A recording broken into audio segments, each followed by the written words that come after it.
Welcome to the next edition of A's Player Profile and Prediction. I'm your host, Joe Grado, and once again, we are doing one A's Player Profile prediction per day, talking about one of your A's that are projected to potentially be on the opening day roster, play a factor on the 2025 athletic season. You'll be able to find each and every one of our episodes available, the audio version on Apple Podcasts, Amazon Music, Spotify Music, and so many other global platforms, as well as the video edition of each of these podcast episodes, as well as all of our video content on our YouTube channel at A's Day Podcast. And to follow along on the rest of our social media outlets, you can follow us on Instagram at A's Day Baseball Podcast, on X, formerly known as Twitter, at A's Day Baseball. And to become an official subscriber, be sure to log on to our Patreon site, patreon.com/A's Day, for just $2 a month.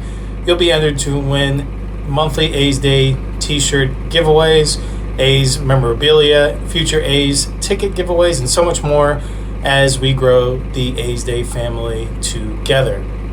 Appreciate you tuning in today. We will be talking about none other than left fielder, can also play first base, number 15, Seth Brown. The 33-year-old who is entering his 7th MLB season is one of the more veteran-based athletes on this athletics club.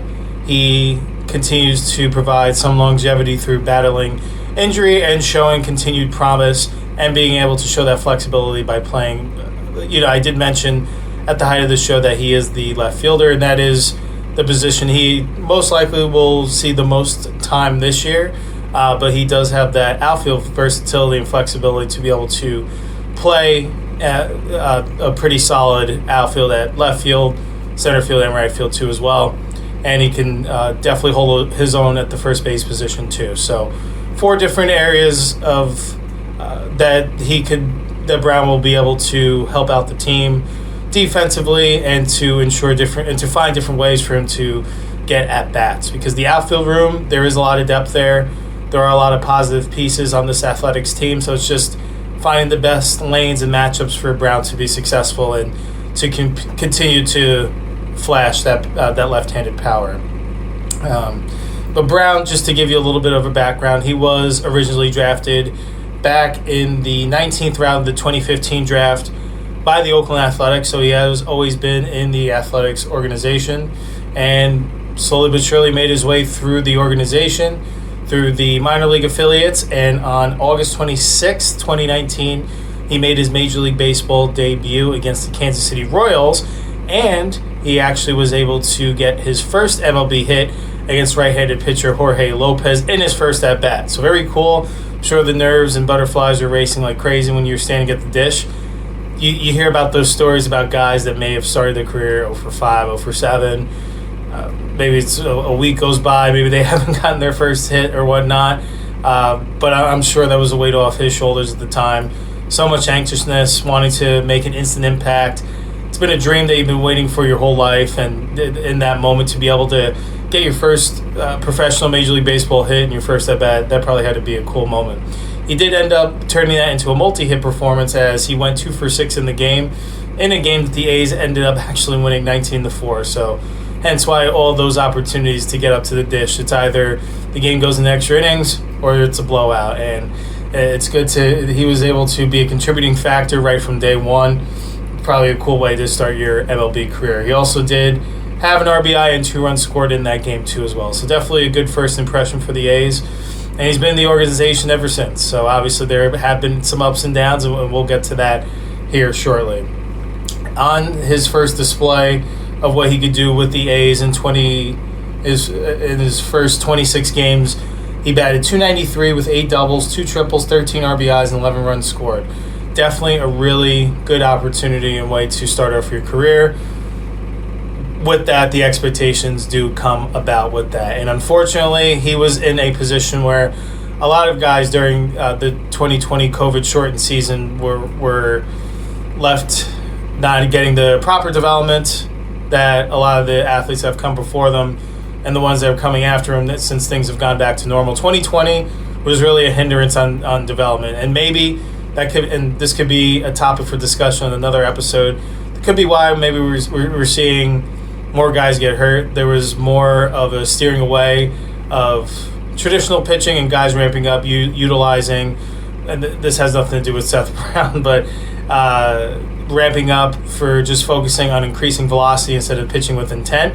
Could be attempting to overexert the body outside its normal realm, causing for an increase in injury. But hey, when you're on your own during that year, you are trying to find different pathways to success. And I'm not saying that's just one theory, where and just an example of where I can see the potential for development being shortened and hindered. And for hitters, when you're not seeing those live regular at bats, not being able to work on that one thing that could take you to the next level from the year before. Now, obviously, with Brown, he came onto the scene. He showed for hitting for some average, hitting for extra base hits with those 8 doubles, 3 triples.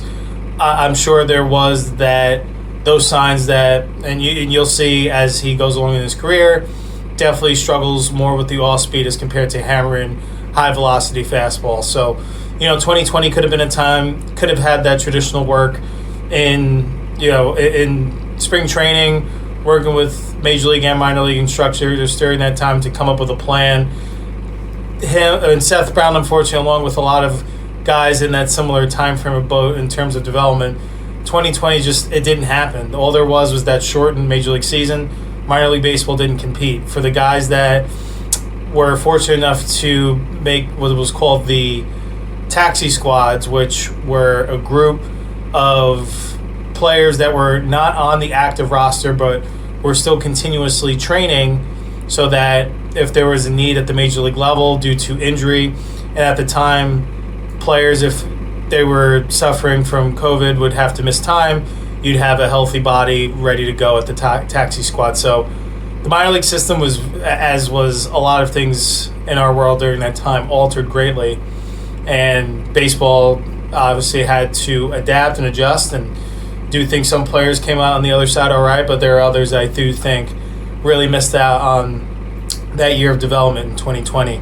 So yeah, long-winded story there. Maybe Seth Brown was one of those guys where he was ascending in the right direction and he missed out on that 2020, and then when things returned to normal in 2021, potentially just kind of missed out on that opportunity to work on some things that could have maybe caused him to be a little bit more consistent and more impactful across the board. But nevertheless, he did get his first full rookie year in 2021.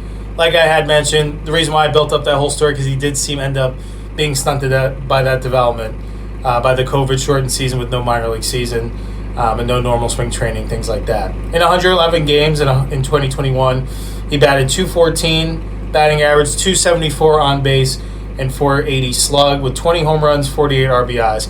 Continues to struggle with that changeup, like I mentioned, swinging over top of it.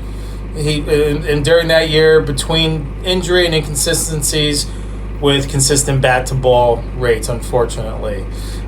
He did bounce back in 2022, showed a lot more promise. Average maybe not exactly where they were hoping for, but definitely an improvement from the year before.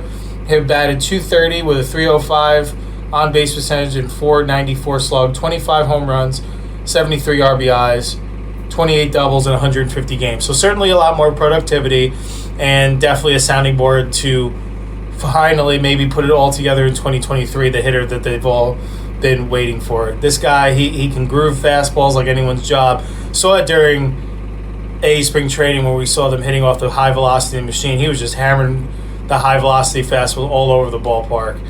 He hit one in live ABs. I think it was a long home run, too, as well. Like, the fastball, it's not a problem. It's when he kind of over-rotates and these pitchers mix up their speeds and get him a little bit out on his front foot, kind of consistently swings over that changeup. It's just something about it's similar flight between the fastball and changeup, but just that little ripple at the end, that change of velocity is just swinging under Seth Brown's swing speed, it seems like, because year in and year out, Brown does have one of the higher percentile swing speeds, so you wonder if that's very suitable for a fastball, but maybe a little bit too quick on a changeup. And obviously it's easier said than done and if the pitchers, hats off to him sometimes, they're supposed to be throwing those two pitches from the similar arm slot and similar arm speed. So if there is a pitcher you're going to get fooled on, it would be that one. So it's not like, I'm sitting here saying, Brown should be doing what every other hitter's doing. That's not true. There's a lot of professional hitters. There's hitters at every level that are struggling daily with that distinction. He just happens to be the guy we're talking about today, and he is one that it has shown in the statistics that there has been a struggle. But with that 2023 hopefully was going to be some promise. Unfortunately, he was battling a grade 2 oblique strain that had him miss actually the first month and a half of the season, basically. Suffered that injury 8 games into the season, and then really tried to build a foundation from there. Really skews off a professional athlete's season when you're starting the year like that. I think that's awful timing when you either start or end the year, especially if your team's on the brink of going to the postseason or anything like that, or playing meaningful games to cement your job for the next season.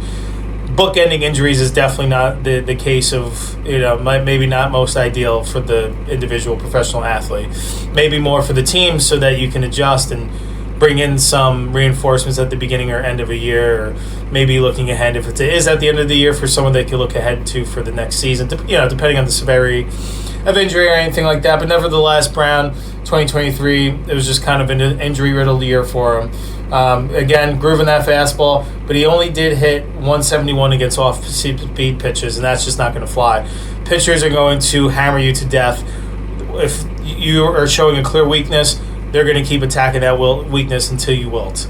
And unfortunately, hitting 171 on off-speed pitches isn't, going to get it done. He did get actually demoted down to AAA at the beginning of 2024 after 67 games where he was hitting 189 and a 557 OPS.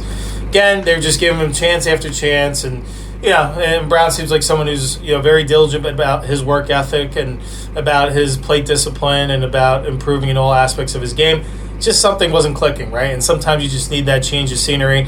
Someone that probably was a little bit of a surprise at first, especially in that young clubhouse. I am going to say it was probably a wake-up call that, maybe he didn't even realize he needed himself, meaning Brown, but also to some of the younger guys in the clubhouse too as well. It's like, hey, just because you've been here a certain amount of time and you've made a certain name of yourself, everyone is going to be held accountable. If you're not producing, we're going to bring in guys that are going to get the job done. And sometimes, like I say, just needed a reset. And I really do think it was that wake-up call, because Seth Brown went back down to AAA to the Las Vegas Aviators, and he went on a tear. During his time there, I think it was like 19 games, something like that, maybe a few more. He hit 403 during his time in AAA. He found something. He went back to the drawing board. Maybe that chip on the shoulder grew again and said he didn't want to feel this type of way about a demotion ever again. If he was going to be playing down in the minor leagues, it was going to become a rehab assignment, not because of assignment. But he definitely seemed to be coming back a man of a mission, and it was the tale of two halves of a season. He came back in July and ended off the season hitting 271 with a 760 OPS the rest of the way. So definitely made these final numbers for 2024 a lot more respectable than they were going to be at the beginning of the year. So he ended up with a line of a 231 batting average, 14 home runs, 44 runs batted, and a 662 OPS in 124 games. So I do think he ended off on a positive note, but he does find himself in a weird situation because while he is one of the veterans on the team, like I mentioned at the height of the show, this outfield group is very deep, and it's young, and you do have guys that are pretty consistent against both sidearm pitches in terms of righties and lefties. He is probably going to be in some sort of platoon in left field between him and Miguel Andujar. Miguel Andujar is known for mashing left-handed pitching, so you expect that he'll be in the starting lineup on those days, and Seth Brown will be in the lineup against right-handed pitching with higher velocity, because those are those two guys' specialties, so why not utilize both of those strengths for the greatness of the team. So with that, Brown's probably going to break camp as the fourth outfielder, probably more in a reserve role, but with his versatility, being able to play left field, being able to play even center field, right field, he can play first base, he can get a DH day too as well. He's going to get at-bats. You are going to see plenty of Seth Brown in 2025 if he produces too, obviously. And there could be a situation where someone else may be not producing in the lineup too as well, and Brown gets off to a hot start, then maybe he's going to get the everyday run in the end. But I do believe that's what it's going to be, the kickoff this season, and just see how it all shakes out. But yeah, I do think there's going to be plenty of contributions from Brownie. He does seem to have that clutch factor in him too as well. So very excited to see what kind of influence he can have on this young ascending club. It would be great to see him get a postseason experience for sure. He's been a part of some tough teams during their time in Oakland, and now being a part of a club, ushering in this new era starting in Sacramento. Before moving on to Las Vegas, you're gonna have a new fan base. Do have this young core developing and some new fresh faces. I do think that's going to have this A's team in the thick of things in terms of postseason talk, and I'm really glad Seth Brown's going to be around for it, because I do think he is going to be a contributor with his wisdom that he'll share with the young guys in the clubhouse. But I do think he's got plenty of great moments still left on the field, and really enjoy watching the left-handed swing. Just one thing to keep an eye on, just really hope he can have higher quality pitch recognition between fastball and change and other off-speed. I do think he can still have some ascension in his game.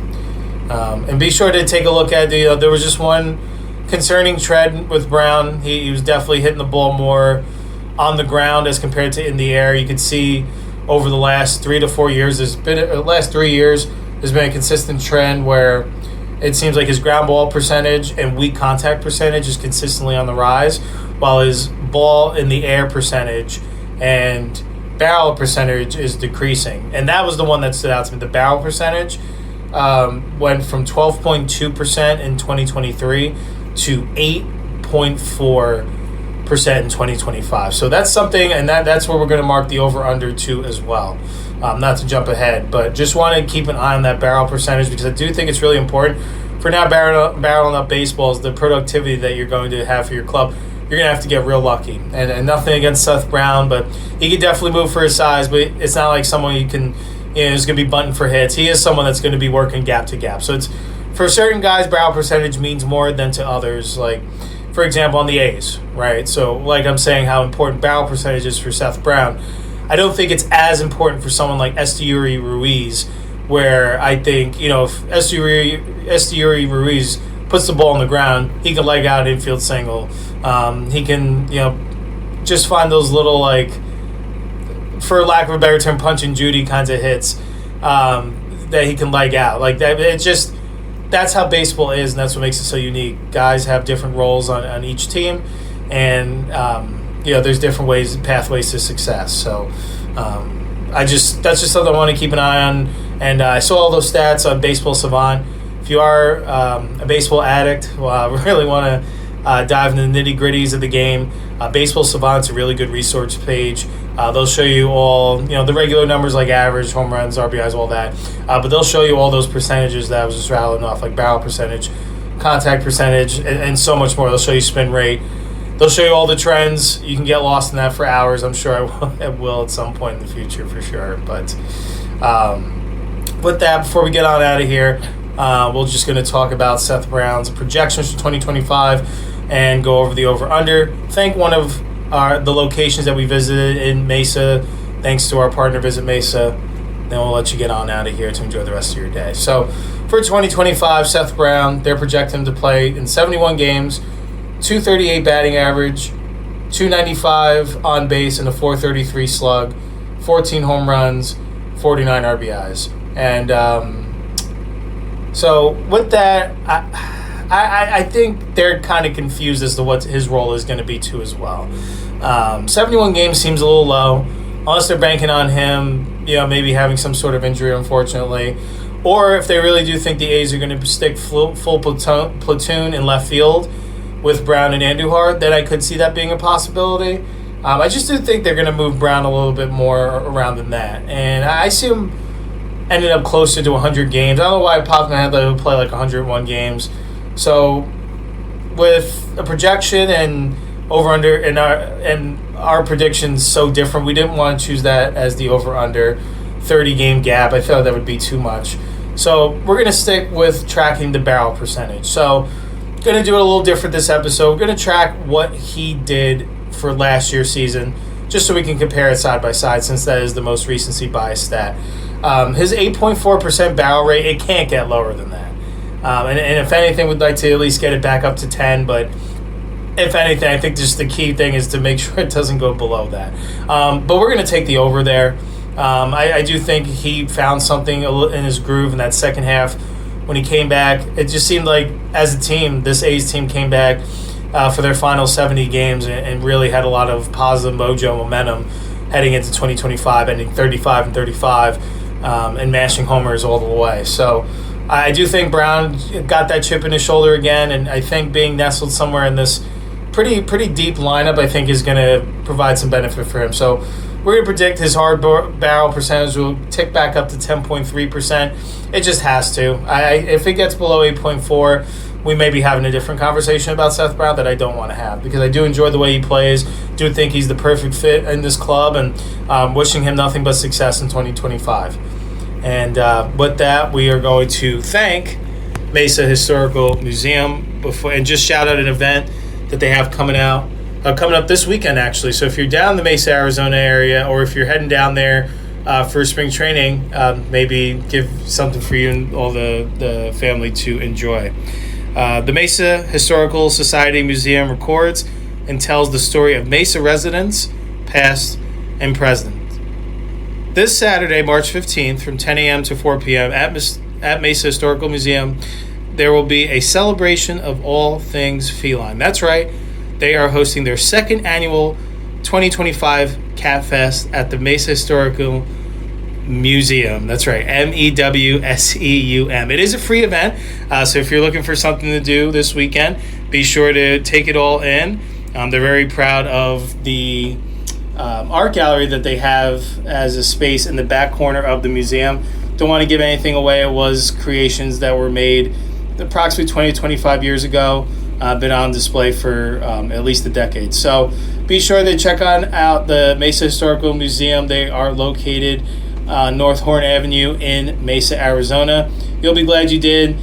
They also have a really cool play ball museum exhibit where the Cactus League Hall of Fame is held, and there's a lot of old baseball memorabilia and a lot of athletics gear in there too as well. There was actually 3 trunks in there. I mentioned on the previous episode, but it was from the times when they were the Philadelphia A's, and I think one of the boxes was where they transported all the players' equipment. It was like one of those old-style trunks. It was really cool. It seemed like such an old artifact. I think we were one of the first people to see it. It had been recently added this year, so very cool. If you're looking for a place to check out a bunch of baseball artifacts, be sure to check out Mesa Historical Museum. You'll have a great time there, and be sure to check out that Cat Fest this Saturday. It's a free event from 10 a.m. to 4 p.m. located in Mesa. So just wanted to shout them out. We appreciate the hospitality that they showed during our visit, and looking forward to getting down there when they expand upon that play ball museum. Stay tuned on our YouTube channel. We are going to be doing a special, and we'll be releasing it very shortly. We'll make an announcement when we do, highlighting all the wonders of Mesa Historical Museum. So Mesa Historical Museum, they have a bunch of free events. Check it out and take a little bit walk down memory lane in their play ball museum, checking out all of the baseball artifacts. Okay, and that is a show, another edition done with A's player profile and prediction today. Again, we talked all about Seth Brown, and we think the bounce back is going to be real along with the rest of his club. He's going to be a main contributor, probably filling in as the fourth outfielder, will be a reserve role. He'll be bouncing around, facing some higher velocity right-handed pitching. Very good bat off the bench if he's not in there on a certain day, if it's not the right matchup. And he'll be a really good veteran clubhouse leader too as well. So best of luck to Seth Brown 2025. Definitely one of the fan favorites, and looking forward to him continue to proudly wear the green and gold. We'll be back again behind the mic, one episode a day, all the way up until opening day, talking about your A's, culminating in an A's team profile and prediction preview as a whole. Opening day is so close, you can almost taste it. That's all for today. Once again, I'm your host, Joe Grado. Thank you for spending part of your day listening to another A's profile and prediction episode. We'll be back tomorrow. Holy Toledo, that's another show.